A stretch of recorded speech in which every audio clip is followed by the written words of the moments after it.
मला काय वाटते हिरोजी नाना, काय डोक्यावर जिरेटोप घालून तुम्हीच आग्र्याला जा. वय वय दिसत्यात बी हुबेहूब महाराजांसारखेच.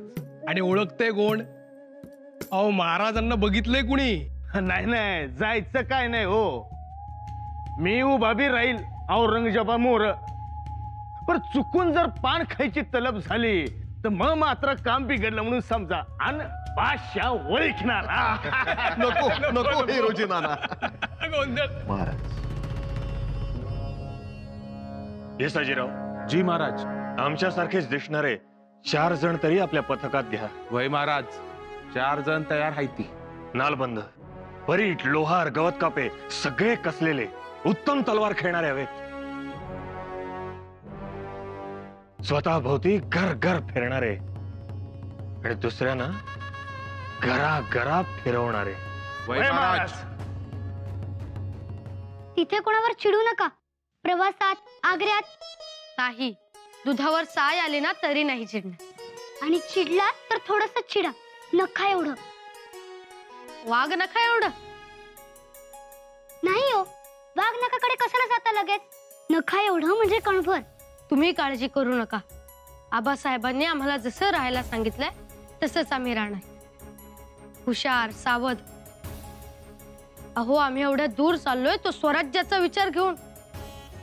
आग्रा भेटीत आम्हाला खूप काही गोष्टी साध्य करून यायचे. ही आमच्यासाठी सर्वात मोठी संधी आहे.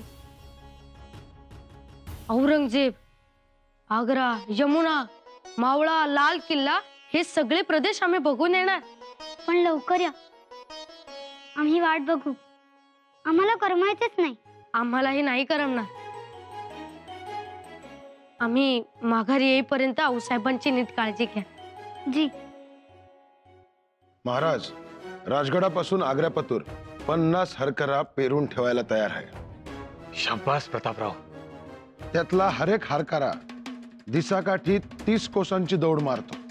म्हणजे दिस उगवताना जर हरकाऱ्याने राजगडापासून धावायला सुरुवात केली तर दिस मावळताना तो पुन्हा ओलांडून भीमा नदी गाठणार. म्हणजे ते बी न थांबता दौड. हरकारे आमच्या सोबत येतील. त्यांना आम्ही गाव आणि जागा ठरवून देऊ. त्या जागेवर त्याने वेषांतर करून थांबायचं. बाकी सूचना प्रवासात. जे वैदू आहेत त्यांनाही आग्र्याला पोहोचण्याआधी तलवारीचे हात शिकवा. पाणके, बाजार बुणगे आपण सांगितलेली कामं करतील, पण असतील ते तलवार बहादर. महाराज एक विचारू का? बोला. आपण एवढ्या तयारीने शिका चाललोय, ते बी बादशाच्या सालगिऱ्याला. आपण सगळ्यांनीच नेहमी सावध राहायलाच हवं. वेळ प्रसंग सांगून येत नाही. प्रतापराव, पुढच्या तयारीस लागा. जी महाराज.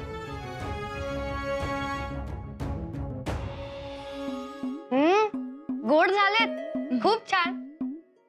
आवडले ना? खात जा हो. खाण्याची हेळसांड करत जाऊ नका. नाही करणार. आणखी एक जबाबदारी सोपवणार आहोत आम्ही तुमच्यावर. कोणती? तुमचे आबासाहेब सतत विचार आणि काम करत असतात. त्यांना खाण्याचं भानच राहत नाही. त्यामुळे यापुढे तुम्ही त्यांच्या पुढ्यात बसूनच थाळी घेत जा. जी. मातोश्री, आम्ही आग्र्यावरून येताना काय आणू तुमच्यासाठी? काय आणणार आहात आमच्यासाठी? तुम्ही जे सांगाल ते आणू. नका हो. नका एवढे मोठे हो. आमच्यासाठी काही आणायचं असेल ना तर तुमचे आबा घेऊन येतील हो. तुम्ही फक्त ख्याली खुशालीने राहा म्हणजे झालं. आम्ही राहू, पण तरीही सांगा ना. नाही हो मातोश्री, आम्ही सगळ्या मातोश्रींना विचारलं.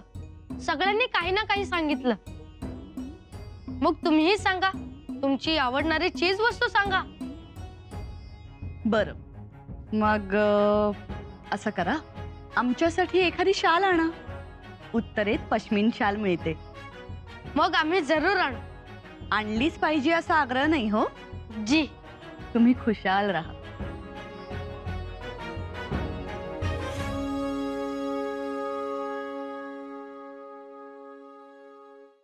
बहिरजी, महाराज, ठरल्याप्रमाणे आग्र्यात आपली सगळी माणसं स्थिरतावर झाल्यात आणि खबरा पण यायला सुरुवात झाली. सर्वत्र आग्र्यामध्ये आपली माणसं पेरून ठेवा. जी.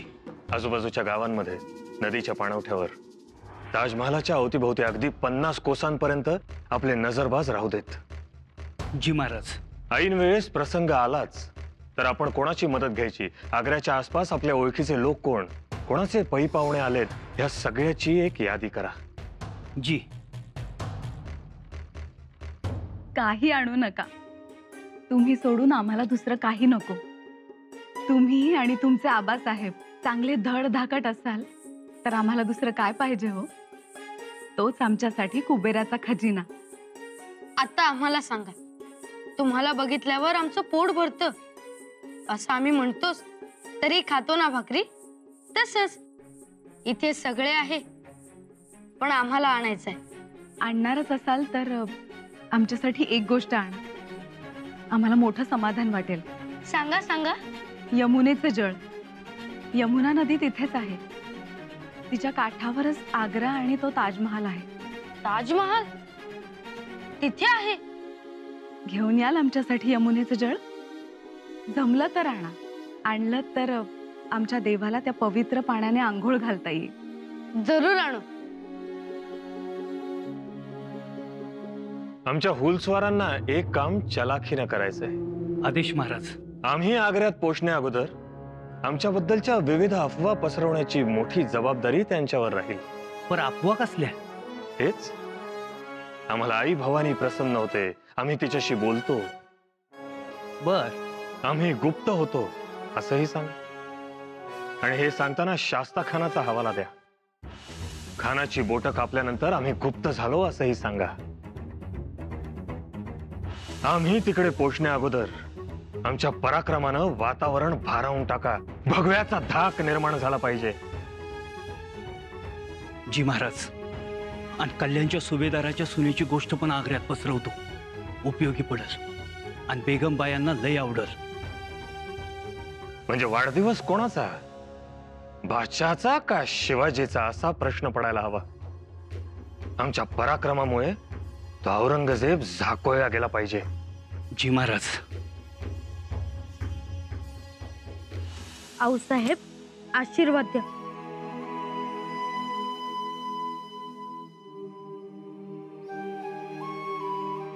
काय आशीर्वाद देऊ तुम्हाला? एका हाताने आशीर्वाद द्यायचा आणि दुसऱ्या हाताने दुःखात लोटायचंय. नकोच वाटते. खरं तर काळीत चिरून तुम्हाला आत दडून ठेवावे, कोणाच्या नजरेस पडू देऊ नये असे वाटते आम्हाला. पण मग आबासाहेबांवर आलेला वार कोण अडवणार? अडवणार तुम्हीच. पण तुम्ही अजून लहान आहात. तुम्ही आग्र्यास जाऊ नये असे वाटते आम्हाला. आऊसाहेब, आम्ही मनसबदार आहोत. मग आम्ही आग्र्यास जाऊ आणि सुखरूप माघारी येऊ. रस्त्यात आबासाहेबांची देखभाल करू.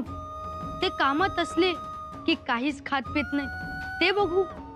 पण त्यासाठी माणसं आहेत ना बरोबर. तुम्हीच कशासाठी? आऊसाहेब, अहो आबासाहेबांचं याच्या मागे खूप मोठं धोरण आहे. आमचं शिक्षण होईल.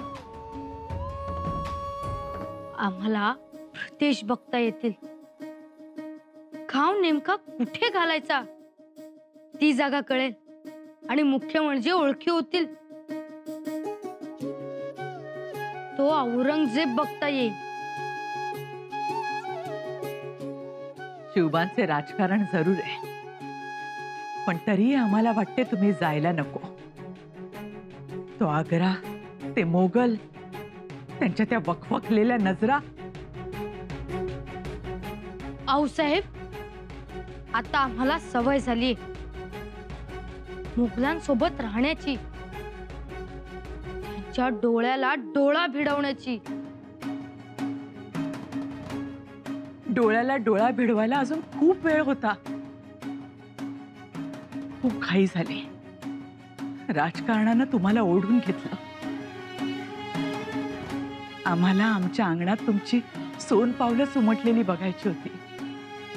हे योद्ध्याचे हे तुम्ही नाही, आमची आजी बोलते. आऊसाहेब, आम्ही चाललोय म्हणजे मराठ्यांची हिंमत चाललीये असंच वाटेल. आणि आम्ही जेव्हा आग्र्याहून परत येऊ तेव्हा तुम्हास आमचा अभिमान वाटेल. शंभू बाळ, आऊसाहेब, आम्ही जेव्हा आग्र्याहून परत येऊ तेव्हा तुम्ही आमच्या समोर या. तुम्ही पुढे आल्याशिवाय आम्ही आतच येणार नाही.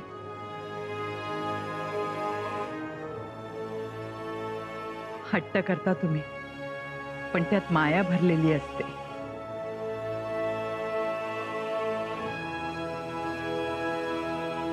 औक्षवंत व्हा, यशस्वी व्हा. आऊसाहेब, काळजी घ्या तब्येतीची. आमची चिंता करू नका. वेळेवर खात पीत जा. येतो आम्ही.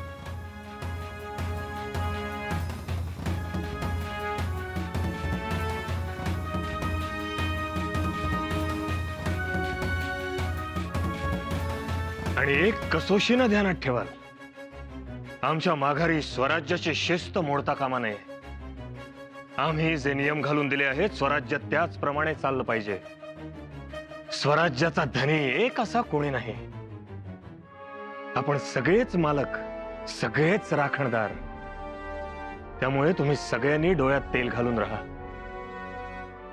गाफीलपणाच आपल्या अभेद्यपणाला छिद्र पाडण्यास कारणीभूत ठरतो. आणखीन एक, आऊसाहेबांच्या शक्यांच्या आदेशावर स्वराज्य चालेल. त्या ज्या गोष्टी सांगतील त्या अंमलात आणा. त्या मजकुरांची पत्र अंमलदारांना, सरदारांना, किल्लेदारांना पाठवा. बाळाजी. महाराज, पत्र तयार आहेत. आपले दस्तूर उठले की रवाना होते. राहुजी सोमनाथ, राजगडाची धुरा आम्ही आपणावर सोपवतो आहोत. चोख व्यवस्था करावी. जी महाराज. प्रत्येक जण निष्ठेनं स्वराज्याची सेवा करतील. आम्ही गडावर नाही म्हणजे गडावर अराजक माजेल, शिक्षा मोडतील, पण ते आम्ही खपवून घेणार नाही. आणखीन एक महत्वाची गोष्ट, स्वराज्याबद्दलची प्रत्येक महत्वाची खबर आम्हाला तातडीनं पोचली पाहिजे. त्यासाठी फौजा कायम खोगीर घालून तयार ठेवाव्यात. भैरजी, भंडाऱ्याचं ताट घेऊन या.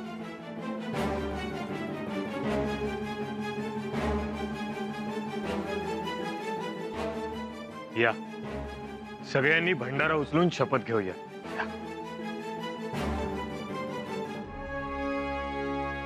जगदंब हर हर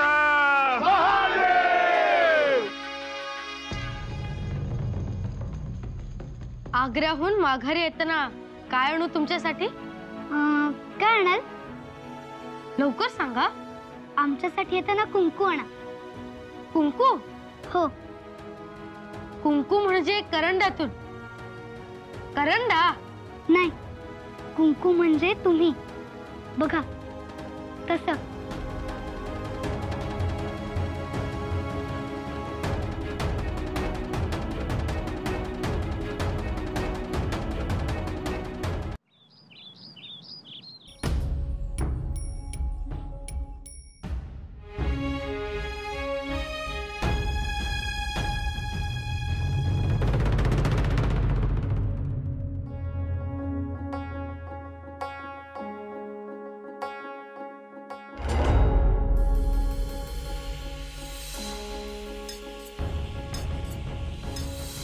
सईचा विचार नंतर, आधी स्वराज्य विचार. सई, शंभूराजेंना घेऊन आम्ही आज आग्र्यास निघतो आहोत. चिंता करू नका. आई भवानी आमच्या पाठीशी आहे.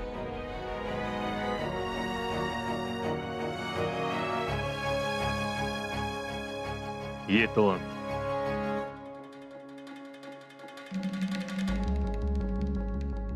शंभूराजे, येतो आम्ही.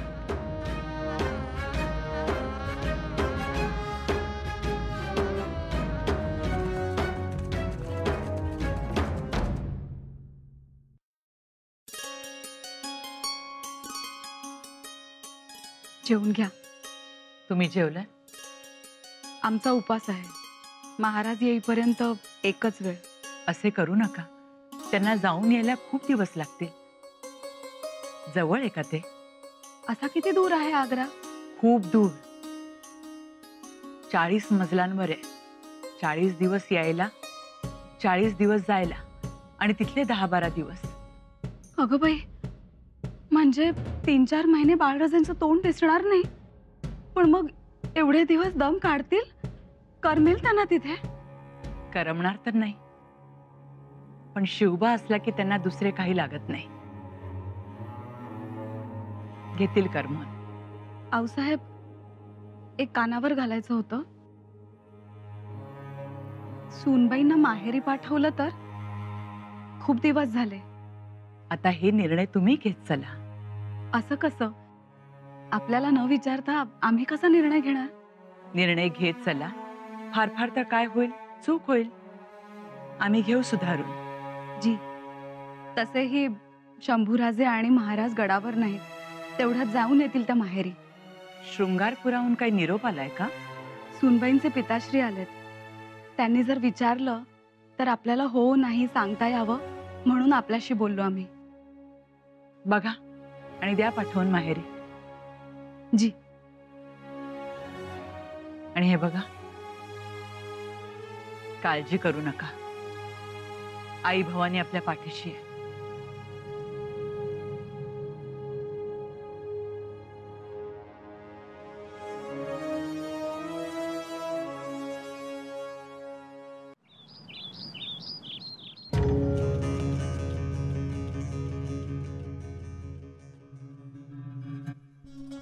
वजीर सल्तनत चूहा आ रहा है.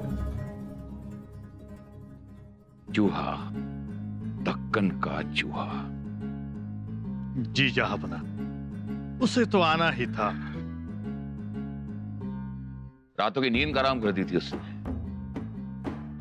जब जासूस दक्कन से खबर लाते थे और खबर सुनते ही हमारे हाथों की ये तस्वीर अपने आप थम जाती थी. बस यही सुन के कि वो खुद हमसे मिलने आ रहा है.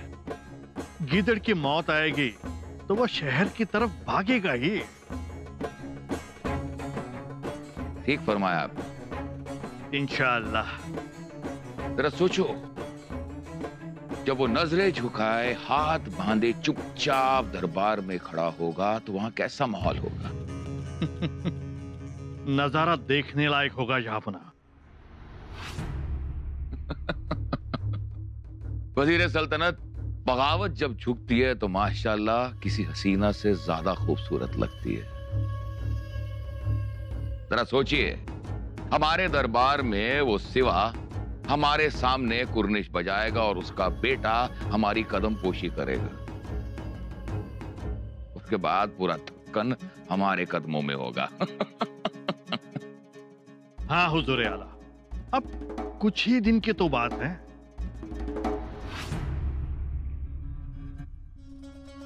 वजीर सल्तनत, अल्लाह ताला कितना रहम दिल है जो हमारी सालगिरह पर हमें इतना बेशकीमती तोहफा भेज रहे हैं.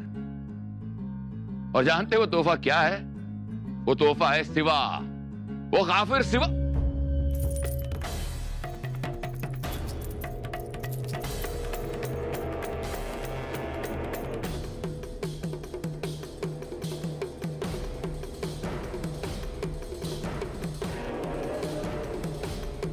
या अल्लाह, हमारी तस्वीर के मोती बिखर गए. हमारी पाक तस्वीर के मोती बिखर गए. यह आज तक कभी नहीं हुआ. या अल्लाह रहम दिल,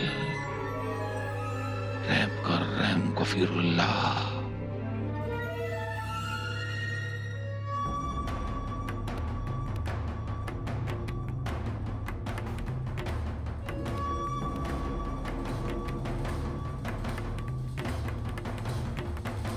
अभी तक तो उस काफर ने आगरा की दहलीज पे कदम भी नहीं रखा, और जहांपना के हाथों की तस्वीर, या खुदा, ये आपका कौन सा इशारा है?